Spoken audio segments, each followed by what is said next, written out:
Bonsoir, bienvenue sur Radio Sensation. Nous sommes ensemble pendant 10 minutes. C'est l'heure de votre émission du mercredi, l'immobilier en question. Abordons la seconde partie des causes des incendies domestiques. Comment intervenir, comment les prévenir? Deux experts pour m'accompagner dans cette émission. Xavier Ruher, courtier en prêt immobilier à Bernay et sa région. Bonsoir Xavier. Bonsoir Pascal. Jacques Cernet, agent immobilier à Bernay et sa région. Bonsoir Jacques. Bonsoir Pascal.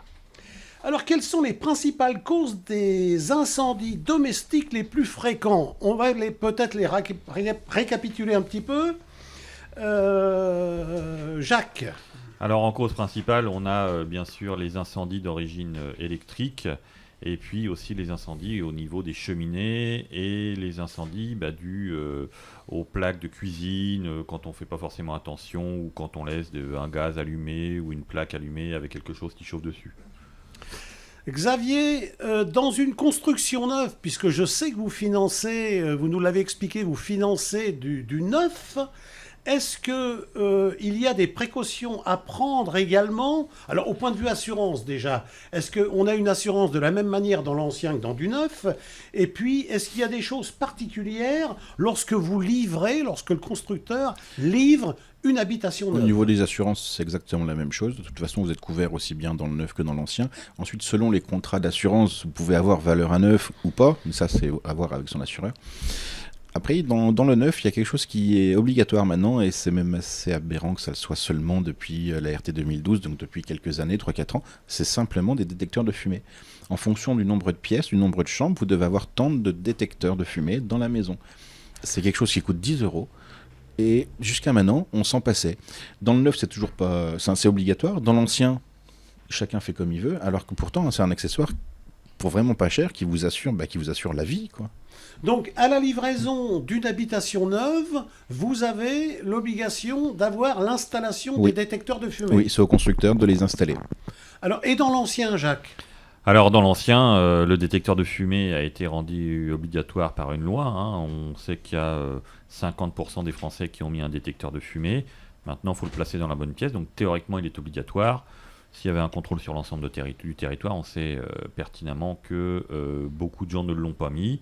Beaucoup de propriétaires bailleurs l'ont mis dans leur location pour se couvrir au niveau des assurances, mais ne l'ont pas forcément mis dans leur résidence principale. Et donc, lorsque vous signez chez le notaire, est-ce que le notaire tient compte de l'installation des détecteurs de fumée? Le notaire nous demande s'il y a présence de détecteurs de fumée, effectivement, lorsque l'on signe chez le notaire. Après, les suites qui sont données en cas d'accident, je ne sais pas, j'ai pas eu le cas qui s'est présenté.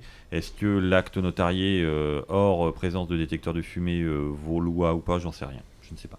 C'est pareil, la question à se poser aussi, c'est éventuellement vous avez un incendie dans votre résidence principale, dans l'ancien, elle n'est pas équipée de détecteurs de fumée. Est-ce que l'assurance fonctionne de la même façon? Ça, je ne sais pas. Il faudrait creuser avec son assureur. Alors, messieurs, comment faire face à un incendie dans votre habitation? Comment on s'y prend? Il y a un feu qui se déclare dans la cheminée, dans la hotte, etc. Quelles sont les premières... Il faut toujours tenter de l'éteindre en restant très prudent, être très vigilant sur sa propre vie. Il ne faut jamais se mettre en danger. Mais c'est vrai que la première chose à faire, c'est de tenter d'éteindre rapidement, sans prendre trop de temps, et de faire appeler, si possible, quelqu'un d'autre. Tout de suite, on appelle le 18. Alors, dans une habitation neuve, est-ce qu'on a des extincteurs? Est-ce que c'est obligatoire, ça? C'est pas obligatoire. Dans de l'ancien? C'est pas obligatoire non plus. Et dans une copropriété? Alors, dans les parties communes, il n'y a pas d'obligation d'extincteur non plus, et dans la partie privative, non, il n'y a pas d'obligation.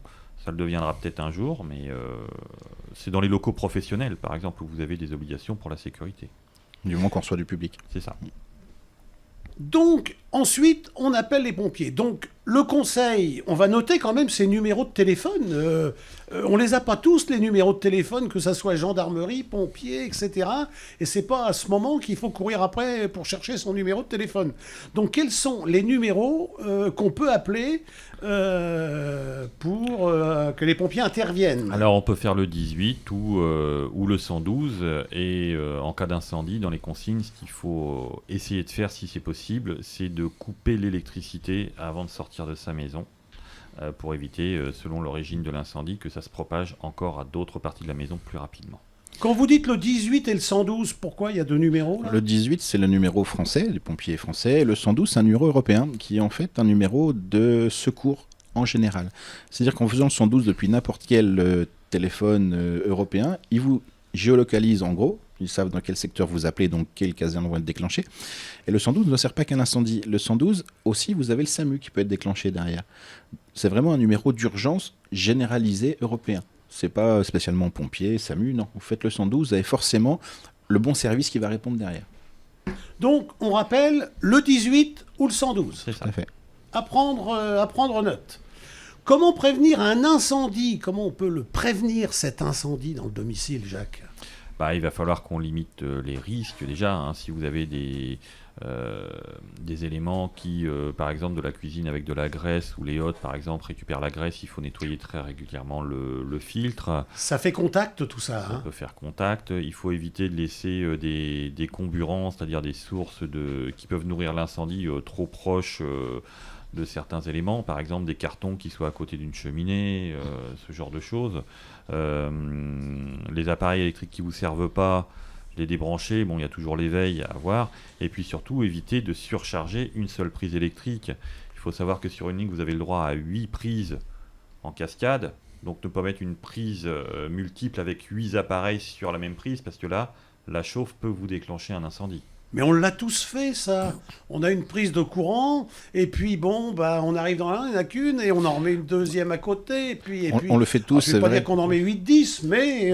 On le fait tous, mais il y a aussi une façon d'avoir une installation qui est conforme, qui est propre, qui est saine. Je pense qu'il faut mieux surcharger parfois une prise sur une maison neuve que de surcharger même un peu moins sur une maison ancienne où il y a encore le fil des années 60 et qui n'a pas bougé, que les prises sont un petit peu déboîtées, que c'est le court-circuit assuré. Et puis on n'y pense pas, et rajouter de l'installation électrique, ça peut occasionner des frais, et tout le monde n'en a pas forcément les moyens par rapport à ça. Donc c'est un mauvais réflexe, mais c'est un réflexe effectivement qu'on a tous. Le conseil qu'on peut donner, c'est c'est de faire venir un électricien, de retirer un câble du tableau et de remettre une prise, en fait. C'est l'idéal. C'est ça. Même si parfois on veut pas le faire parce qu'il y a un fil apparent, etc. Mais ça peut éviter beaucoup de désagréments. Dans les combles, il y a des choses à surveiller dans les combles pour éviter les incendies ? Surtout dans les églises, dans les cathédrales, mais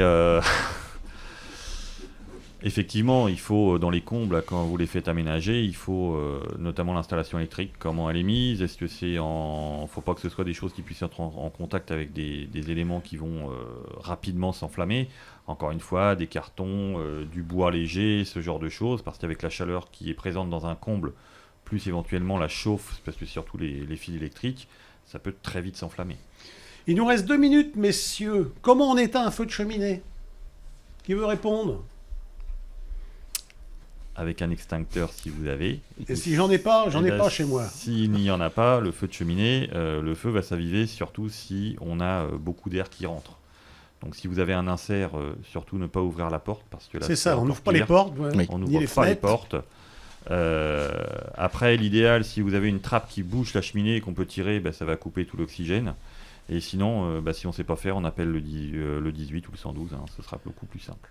Et pour terminer, les cheminées, ça se ramone, c'est obligatoire, il faut donner un justificatif à l'assureur. Comment ça fonctionne, ça ? Ça s'entretient comme une chaudière à gaz, etc. Du moment qu'il y a un danger, qu'il y a un gaz, quel qu'il soit, que ce soit du gaz de combustion de cheminée ou du gaz naturel ou peu importe, il y a effectivement un entretien minimum à faire. Et le ramonage, c'est 1 fois par an.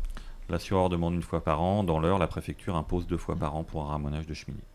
Donc le conseil qu'on peut donner, effectivement, que ça soit cheminée, que ça soit chaudière à gaz, chaudière à fioul, ramonage, nettoyage et des conduits, bien évidemment, 1 fois minimum par an. C'est ça, exactement. Messieurs, l'émission est terminée. Merci d'avoir accepté l'invitation. Merci Pascal. Vous pouvez télécharger l'application Radio Sensation officielle pour nous retrouver en audio, en vidéo. Excellente soirée, à mercredi prochain, 19h35.